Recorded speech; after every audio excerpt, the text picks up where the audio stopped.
LoreWarrior Online. Yellowjacket Gunship. Overview.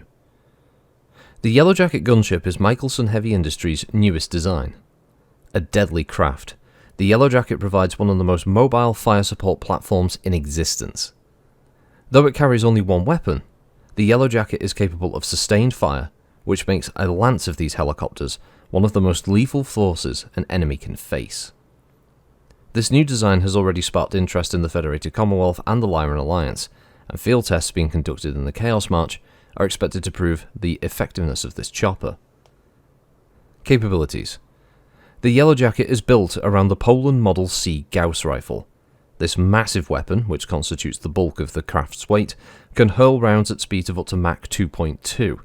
The Yellowjacket carries enough ammunition to remain on the field for extended sorties, wreaking havoc on enemy lines.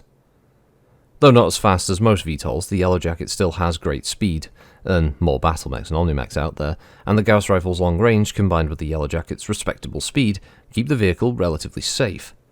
As does its heavy armour.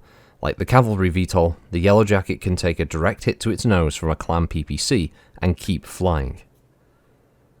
Deployment. Sales for the Yellowjacket started high and have continued to climb. Most of the early models have gone to garrison forces in the Sana March, where they are still in use. The AFFC has also used the craft on the clan border and achieved solid results, sparking more interest in the design around the inner sphere, but this interest is yet to materialise into major orders. Michelson Heavy Industries frequently uses footage from skirmishes in the Chaos March to help close sales of the Yellowjacket. Variants. The single existing variant of the Yellowjacket replaces almost a ton of armour with more ammunition for the Gauss rifle. Michelson doesn't recommend this variant, but will supply it at request.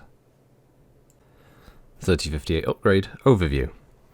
Michelson Industries' premier design, the Yellowjacket, provides one of the most mobile fire support platforms in existence. Though it carries only one weapon, this craft is capable of sustained fire, making a lance of them a lethal force for an enemy to face on today's field. The Yellowjacket's superior performance and capabilities set it apart from other VTOLs. Built around Poland's massive Gauss rifle, which constitutes the bulk of the craft's weight, the Yellowjacket can fire rounds past the speed of sound. Carrying enough ammunition to remain in the field for extended sorties, the Yellowjacket wreaks havoc among enemy lines. Though slower than most VTOLs, it still has great speed, better than most battlemechs and omnimechs, and combined with the Yellowjacket's maneuverability and its heavy armour, the Gauss rifle makes it relatively safe. Unlike the cavalry VTOL, it can take a direct hit on the frontal armour from a clam PPC and keep flying. Deployment. After an inauspicious debut, the Yellowjacket proved itself during the Fedcom Civil War, sending sales through the roof for Michelson Heavy Industries, and to keep up with demand, Michelson built 2 new lines to fulfill orders, with the bulk of them going to the AFFS. The Comguards, the LWAF, and many of the periphery nations also have a number of these in service. Variants.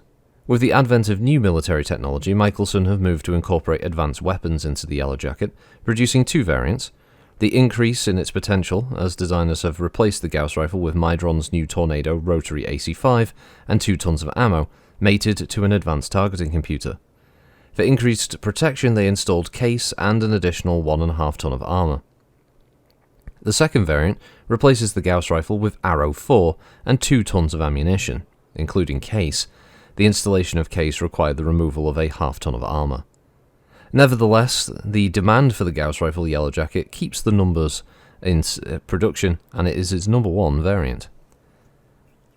Notable crews: Captain James Forsyth and Lieutenant Selina Rhodes, aka the Rangers. Forsyth and Rhodes have served together since they graduated Sakara Academy, when they ended up in the 1st SETI Hussars. When their commander, Major Jeffrey Morgan, made it known he was resigning and forming his own command, they immediately joined him. Forsyth and Rhodes chose to crew together, even though Rhodes is a good pilot in her own right. Unsubstantiated rumours say they're lovers, and the fact that they're always together only fuels this gossip. Known as the Rangers, they fought with distinction against Loyalists in the Capella March and racked up an impressive kill record. However, it was on Sheraton against the Blakist 5th Division where they truly came into their own. While the Stalking Horse held the line against a determined enemy, Morgan sent Forsyth on a headhunting mission ahead of their planned counter-assault. Manoeuvring through the hills as his Yellowjacket approached the HQ encampment, Forsyth broke cover, catching the militia unit by surprise. and with deadly precision, he disabled or destroyed every vehicle and mech. In the aftermath, the Blakey's superior numbers forced both AMC regiments to retire off-world, though not before the Rangers accounted for more than 2 level 2s. Lieutenant Bonnie Hunter and Lieutenant Jude Simmons, aka the Gangsters. Bonnie Hunter is flamboyant, Jude Simmons methodical and meticulous. In their Yellowjacket, their combined idiosyncrasies make them one of the most dangerous VTOL teams in the AFFS. Attached to the 1st Federated Sons ACR, the Gangsters exemplify the cavalry spirit of their command. Neither are Academy graduates, both earning their wings and combat assignment the hard way. Lieutenant Hunter qualified as a civilian operator when she completed high school. Lieutenant Simmons won his flight status after applying for flight training, but his forte is electronic warfare. During Operation Bulldog and the Fedcom Civil War, the Gangsters have achieved an impressive kill record, including the takedown of an aerospace fighter. And with the Capella March's sovereign justice in full swing against House Lau, they proved even more invaluable during an attack on Halloran 5 against the 6th Confederation Reserve Cavalry. Lieutenant Hunter's platoon found itself isolated and facing elements of Arcade Rangers in an ambush. After 3 minutes of vicious fighting, only Hunter and Simmons would survive, and when they cleared the kill zone, their gunship heavily scarred and damaged, they scored 3 kills. Afterwards they received a new Yellowjacket ACR variant. So the Yellowjacket, mass 30 tons, movement type VTOL, power plant is a Michelson Omni 40 internal combustion engine, cruise of 65 and flank of 97 kph with armour provided by Star Slab 3. Its armament is a single Poland main model C Gauss rifle, manufactured by Michelson Heavy Industries on Rukba. Its communication system is a Garrett Supreme Sound, as targeting and tracking is the Garrett D2J. This translates into a cruise of 6 and a flank of 9, and it has 20 armour on the front, 13 on the sides, 8 on the rear, and 2 on the turret. And yes, it has a single Gauss rifle with 16 shots by default, making this fucking terrifying. The Yellowjacket is a phenomenally overpowered piece of equipment. Basically, I think someone built this with the idea that they're going to stretch the rules of the build rules of BattleTech as far as humanly possible. This thing is ridiculous. The fact that it can take several hits before it hits the deck, even from medium weapon, and hell, you got to get into medium range before this thing isn't stripped armor off you, considerably so before it gets there. A single pilot in one of these things with a half-decent gunnery is going to fuck you up. Yellowjackets are the kind of thing you stick on the field when you feel like the players have been assholes, and the GM just wants to really ruin your day.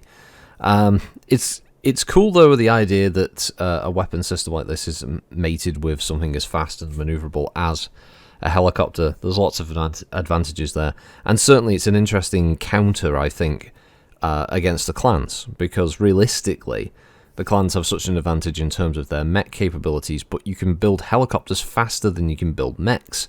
It helps with the fact that it doesn't need a fusion engine to run, and it has a weapon that's got good range and does solid damage, which means you could send far more of these things into combat against clan forces and have better results than you would sending 2 Lancers of mechs against a star. You'd send 2 Lancers of Yellowjackets against a star of clans, and even if all of the Yellowjackets are destroyed, they will probably badly damage or kill most of the clan star, I would imagine, before they were destroyed. And that's the kind of damage and losses that the clans wouldn't normally be able to support logistically, being able to repair or just bring up new mechs, whereas these helicopters could just be pumped out all day long. Especially the fact that you only need a few Gauss rifle manufacturers to keep up with demand, and that'd be it, you know.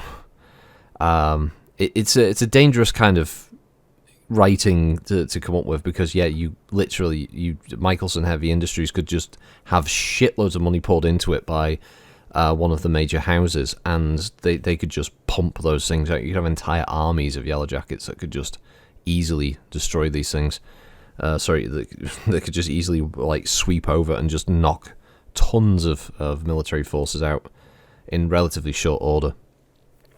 Its only drawback is its speed, 6 and 9, so it moves about as quick as some high-end mediums or low-end heavies, but that's not the biggest drawback, really, when you think about it, because it doesn't need to get close to use its weaponry. So, yeah, it's cool. It's a cool heli. It's a scary one, and certainly not something that you'd want to see knocking about in many games. I mean, if this thing was in, I mean, there are variants. I think there is a variant of it in MechWarrior Living Legends, and yeah, it's scary. It's because they're hard to hit, and yeah, they don't have to do too much to get hits on mechs. So yeah, or tanks as well. It's very nasty against tanks.